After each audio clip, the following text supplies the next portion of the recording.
Vamos iniciar agora a terceira e última parte da aula 25, ainda falando de registro e adequação da língua à situação de comunicação.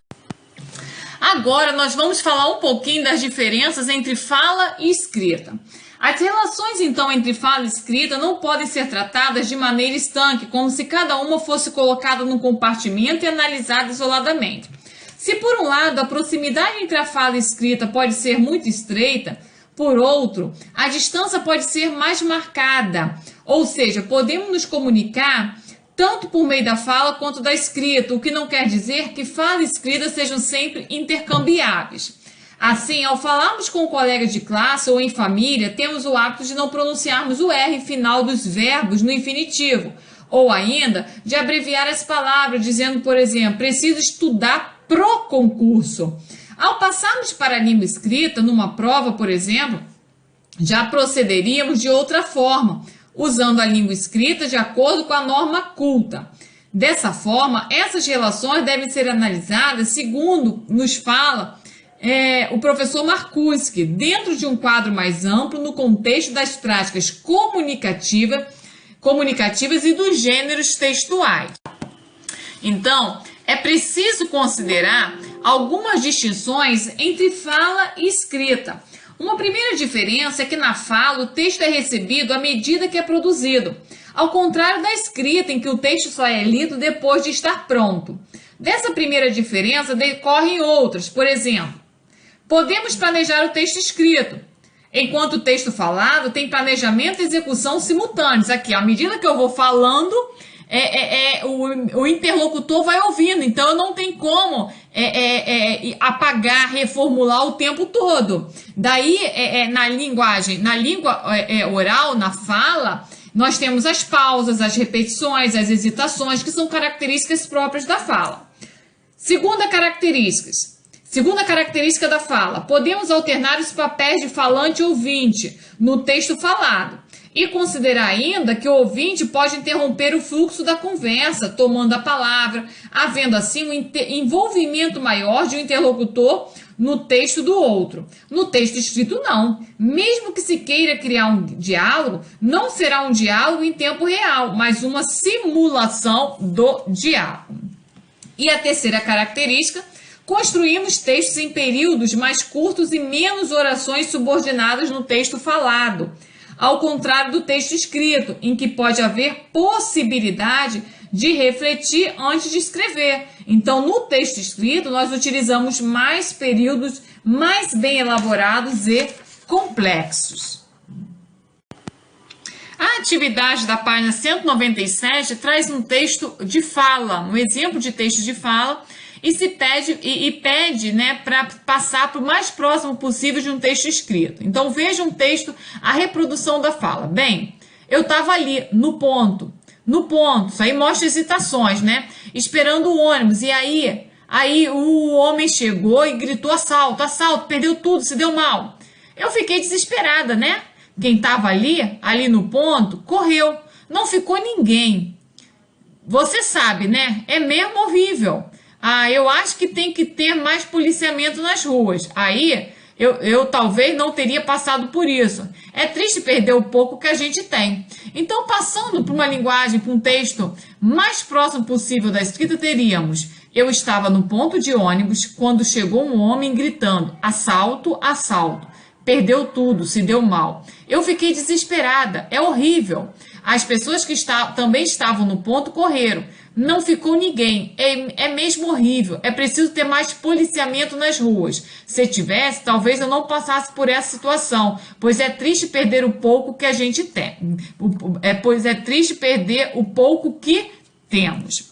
Bem, então essas variantes linguísticas se manifestam tanto na escrita quanto na fala. Observe que no texto acima a pessoa fala tava, homem, chegou e mesmo.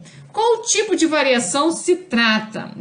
Então, aqui, a fala das pessoas varia segundo o seu grau de instrução, segundo sua posição social. Então, esses exemplos são exemplos de variação diastática no nível dos sons.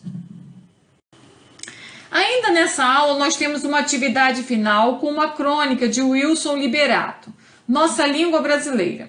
Fui dar um passeio em Rondônia. Lá pelas tantas, comecei a perceber que não estava entendendo a conversa do povo. Eu, que falo português do centro-oeste mineiro, achei toada na fala da região. Cheguei numa beira de porto e pus sentido na prosa em redor. Decorei alguma coisa que divido agora com o leitor. Eis meu relato. O regatão soltou do alvarenga, onde estava morcegando e berrou. Açaí, cajarana, cupuaçu e pupunha. Loção contra carapana, carapanã, mucuim, mutuca e piuí. Vai levar, patrão? Procurei um táxi, mas desanimei ao ouvir o informante dizer: aqui, BK, é só para quem tá bamburrado, tu tá? E saiu rindo, apontando para mim e falando: brabo, aqui vai de catraia. Logo que pude abrir buraqueira, fugi, para não ser forçado a fazer uso de uma assistência, ambulância, com destino a um hospício, nem para ser submetido a um baculejo, revista policial, claro. Do jeito que fiquei, talvez pensasse que eu estava bobado, maluco. Logo eu, que sou tão virado, trabalhador. É uma faceta, da nossa língua brasileira ou porra? Ao lado do texto, vocês, na página 198, vocês têm o significado de várias palavras incomuns para nós aqui do Rio de Janeiro. Na primeira questão, no texto o autor emprega várias palavras e expressões próprias de Rondônia.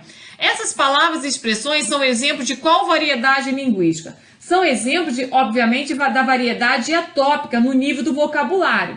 Como o autor informa, trata-se de palavras e expressões utilizadas por falante de Rondônia.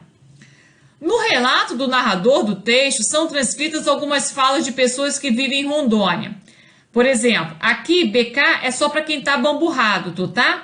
Destaque desse exemplo alguma característica da língua oral. Nesse relato, nós temos, por exemplo, o uso da expressão regional bamburrado, mas a abreviação de palavras pra no lugar de para e tá no lugar de está. Essas abreviações são próprias da fala, são próprias da língua oral. Questão 3. Quando o falante diz tu tá no lugar de você está, mostra que a linguagem também varia segundo o grau de instrução e a posição social de uma pessoa. De qual variação linguística estamos falando? Então aqui nós estamos falando da variação diastrática, pois em tu tá ocorre mistura de tratamento. Tu é de segunda pessoa do singular. E tá é a abreviação de está, que é o verbo na terceira pessoa do singular. Então, se vamos manter a relação entre pessoa e verbo, seria tu estás ou você está, né? Fazendo a correlação correta. E por fim, número 4, a situação de comunicação em que os fatos se desenrolaram permite que o texto seja escrito em uma linguagem mais coloquial. Como se chamam as variantes que marcam as diferenças de uma situação de comunicação para outra? Então, essas são as variantes diafásicas que marcam as diferenças de uma situação de comunicação para outra. Podemos citar como exemplo, dentre outros, algumas expressões utilizadas no texto. Lá pelas tantas, é uma marca informal. Logo eu, que sou tão virado aí, uma linguagem extremamente informal. É uma faceta, da nossa língua.